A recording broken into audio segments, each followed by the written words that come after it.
Alright, what's going on everybody? How you doing? Welcome back to Daily Action Figure Reviews here on Economist Prime. Today we've got another Real Ghostbusters. Gonna be a quick review for you. These are the traps, the little ghoul traps, ghost traps, whatever you want to call them.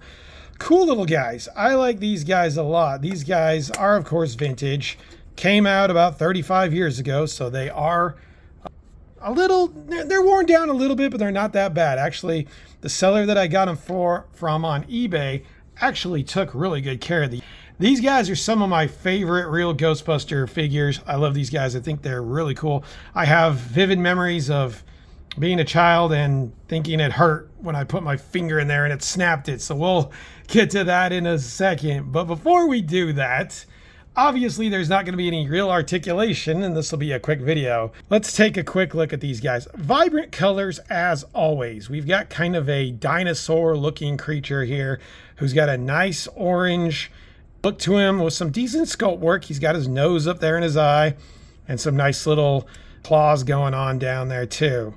Looks good. As you can tell, I have some paint chipping going on both of his horns. There's some there and some there. His eye looks pretty solid, so no big deal there. The white on these is notorious for chipping, so that is gonna be a thing. One gripe I have about this one, and we'll get to the other one as well, his teeth are orange. Should his teeth not be white? Why does he have orange teeth? I never fully understood why he has orange teeth, but there's some nice texturing going on with this guy. As you can see, it is spring loaded, so I'll show you that in a second. But, you know, paint chips are going to happen on these guys. Are 35 plus years old. So that's bound to happen, especially if they were played with. So there is our orange ghost trap. We have our purple one next. I like to call this guy the hippo ghost. He looks like a hippo to me.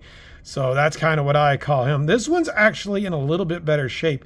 As you can tell, the white is a little bit better. Not chipped quite as much. They did do a sloppy job, them being Hasbro back in the day. Actually, it was Kenner. A little bit of chipping on that side too, and a little bit more prominent there. But again, some good detail. They've given him some dimples and some little freckles there to just kind of break it all up. The eyes, once again, look pretty good on this guy. It is a little bit scratched, but again, he has purple teeth. I would think he would need white teeth, but whatever. He's a ghost, so what are you gonna do? Let's go ahead and pause, and we'll check out the action feature next. Okay, let's check out the action feature on each one of these guys. This is also going to be the articulation on these figures as well. So we'll start with our orange guy here. To get the articulation going, all you do is you lift up and you pull down till you hear that click. You probably heard that click. The main thing of this is they wanted a Ghostbuster to walk on by and snaps on, grabs them. That's really pretty much it. The ton is activated by a spring, and there you go. The ton itself, we've got a little bit of scuffing there, and there's no real taste buds. There's a few, but it's not like the Terraton that we looked at a couple weeks ago. This one's a little more smooth with just a little bit of design and a little bit of deco there. So it is what it is. When I was a kid, I thought that hurt. I was probably 8 or 9. I thought that hurt. I would do that and be like, ow, that hurt. But not so much as an adult. So, but a cool little action feature. Also a little bit of detailing here on the roof of the mouth, like you would kind of expect as well. So there is our orange ghost. And then we get to our hippo ghost. He does the same thing, but he has a lot more sculpt work on his ton. Many more taste buds, and looks a little more like a ton would. So that's cool. We've also got the roof of the mouth there with some detail as well. And he does exactly the same thing. That one's a little stronger. I'll do it again so you guys can kind of hear how strong it is. Yeah, that one's a little stronger. It comes down pretty hard. Yeah, that's a tighter spring. Obviously, you don't see a lot of this nowadays. Them being toy companies in general, there's just not a lot of spring-loaded action features on toys anymore because they're afraid of kids getting hurt. So we were lucky back in the day, but I think these guys are super cool.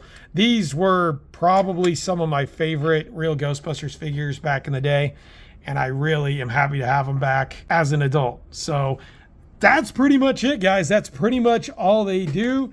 They will articulate back. You push the ton down, and there you go. That's it. So that's going to be a review. I give these guys a 9.5 out of 10, mostly for nostalgia, mostly because I think they're still really cool.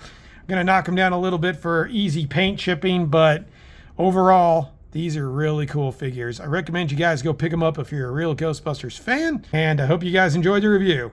If you did, comment, like, subscribe, and I will see you guys tomorrow on Daily Action Figure Reviews here on Economist Prime.